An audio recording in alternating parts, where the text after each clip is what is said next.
Hi అండి. అందరికీ నమస్కారం. Welcome to my channel. ఈ వీడియోలో ఏపీ ప్రభుత్వ ఉద్యోగులకు, పెన్షనర్లకు పెండింగ్ బిల్లు చెల్లింపుల తాజా సమాచారం గురించి తెలుసుకుందాము. ఈరోజు జమ అయ్యే లిస్ట్ అనే అప్డేట్ రావడం జరిగింది. పూర్తి వివరాలైతే వీడియోలో తెలుసుకుందాం. వీడియో ఎక్కడే గానీ స్కిప్ చేయకుండా ఎండ్ వరకు చూసేయండి. అప్పుడే ఇన్ఫర్మేషన్ పూర్తిగా అర్థమవుతుంది. అలాగే వీడియో చూస్తున్న ప్రతి ఒక్కరు వీడియోకి లైక్ చేయండి ఫ్రెండ్స్. ఈ వీడియోని తోటి ఉద్యోగ, పెన్షనర్ మిత్రులతో అయితే షేర్ చేయండి. కొత్తగా మన ఛానల్ చూస్తున్న వారు ఇంకా ఎవరైనా సబ్స్క్రైబ్ చేసుకోకుంటే వెంటనే మన ఛానల్‌ని సబ్స్క్రైబ్ చేసుకోండి. సో, దీని ద్వారా నేను చేసే లేటెస్ట్ వీడియోస్ అన్నీ మీ వరకు రీచ్ అవుతాయి. ఇక ఆలస్యం చేయకుండా వివరాల్లోకైతే వెళ్ళిపోదాము. ఫ్రెండ్స్, ఇక విషయానికొచ్చినట్లయితే ఆంధ్రప్రదేశ్ రాష్ట్రంలోని ప్రభుత్వ ఉద్యోగులు, ఉపాధ్యాయులు మరియు పెన్షనర్లకు సంబంధించిన పెండింగ్ బిల్లుల చెల్లింపుల ప్రక్రియలో ఒక కీలకమైన మరియు తాజా అప్డేట్ అయితే వెలువడింది. చాలా కాలంగా నిలిచిపోయిన వివిధ రకాల బకాయిలకు సంబంధించిన నగదు ప్రస్తుతం సంబంధిత వ్యక్తుల బ్యాంకు ఖాతాల్లో జమ అవుతున్నట్టు విశ్వసనీయ సమాచారం అందుతుంది.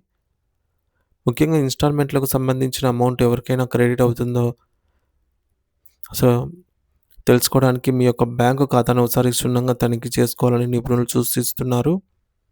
ఉపాధ్యాయ మిత్రుల విషయానికి వస్తే వివిధ డీఎస్సీ బ్యాచ్‌లకు చెందిన వారికి వారి సర్వీస్ మరియు నిబంధనల ప్రకారం వేర్వేరు మొత్తాల్లో నగదు జమ అవుతున్నట్లు సమాచారము.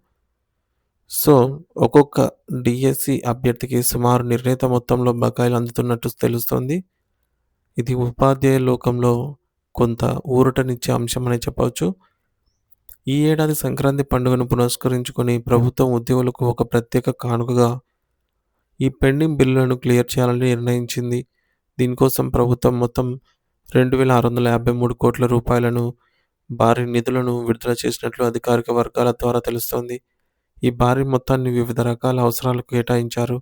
ఇందులో ప్రధానంగా ఉద్యోగుల డిఎన్ఎస్ అలవెన్స్, డిఏ అరియర్స్ మరియు పెన్షనర్లకు సంబంధించిన డిఎన్ఎస్ రిలీఫ్, డిఆర్ అరియర్స్ కోసం సుమారు 1,100 కోట్ల రూపాయలను కేటాయించారు.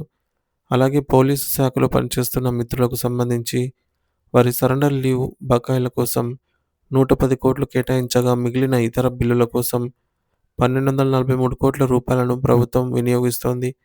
ఈ నిధులు విడుదల ద్వారా రాష్ట్ర వ్యాప్తంగా ఉన్న లక్షలాది మంది లబ్ధిదారులకు ప్రయోజనం చేకూరనుంది.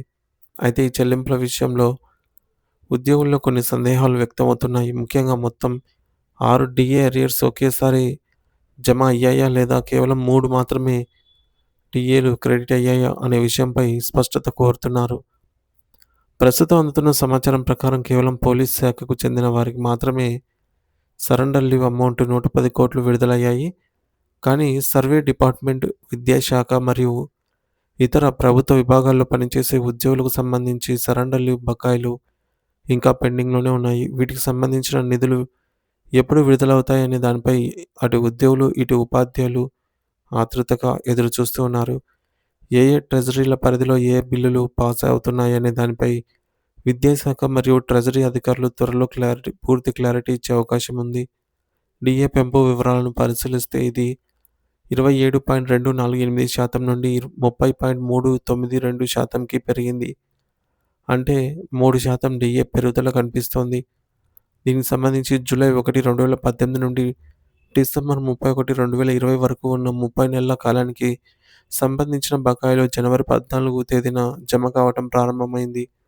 ఈ ప్రక్రియలో పాత పెన్షన్ స్కీమ్ ఓపీఎస్ కింద ఉన్నవారికి ఆ 30 నెలల బకాయిలను వారి జీపీఎఫ్ ఖాతాల్లో జమ చేయడం జరిగింది.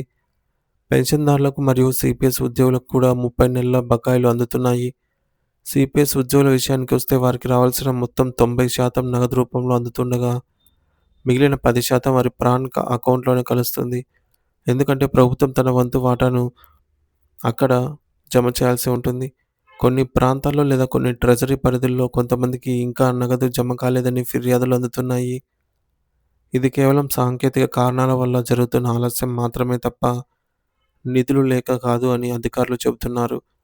ట్రెజరీ సాఫ్ట్‌వేర్ అప్డేట్లు లేదా మండల స్థాయి లోపాలను సవరించబడగానే ఈరోజు లేదా రేపటిలోగా మిగిలిన వారికి కూడా నగదు క్రెడిట్ అయ్యే అవకాశం ఉంది.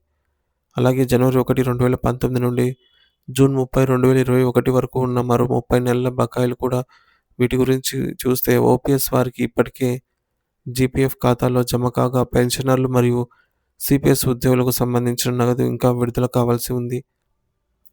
ఇక 33% నుంచి 38% వరకు ఉన్న డిఏ మరియు పీఆర్సీ బకాయిలకు సంబంధించి ప్రభుత్వం గతంలోనే జీవోలు జారీ చేసినప్పటికీ అవి ఇంకా బిల్లుల రూపంలోనే కార్యరూపం దాల్చాల్సి ఉంది. ముఖ్యంగా గమనించాల్సిన విషయం ఏమిటంటే కోవిడ్-19 మహమ్మారి సమయంలో ఆర్థిక ఇబ్బందుల కారణంగా ప్రభుత్వం 3 డిఏలను ఫ్రీజ్ చేసింది. కాబట్టి ఆ బకాయిలు ఇప్పుడు రావని ఉద్యోగులు గుర్తించాలి.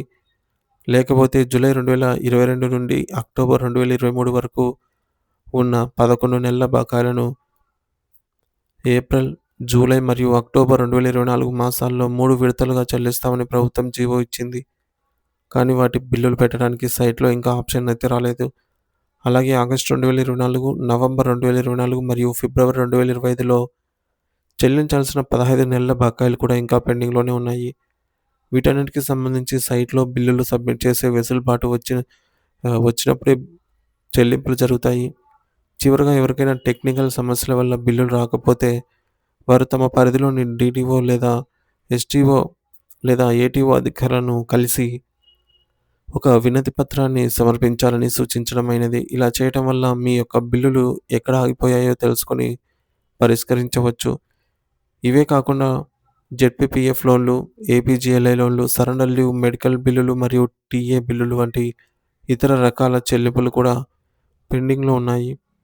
ప్రభుత్వం వీటిని కూడా ప్రాధాన్యత క్రమంలో అతి త్వరలో విడుదల చేసేందుకు కసరత్తు చేస్తోంది. కాబట్టి ఉద్యోగులు మరికొంతకాలం వేచి చూడాల్సి ఉంటుంది.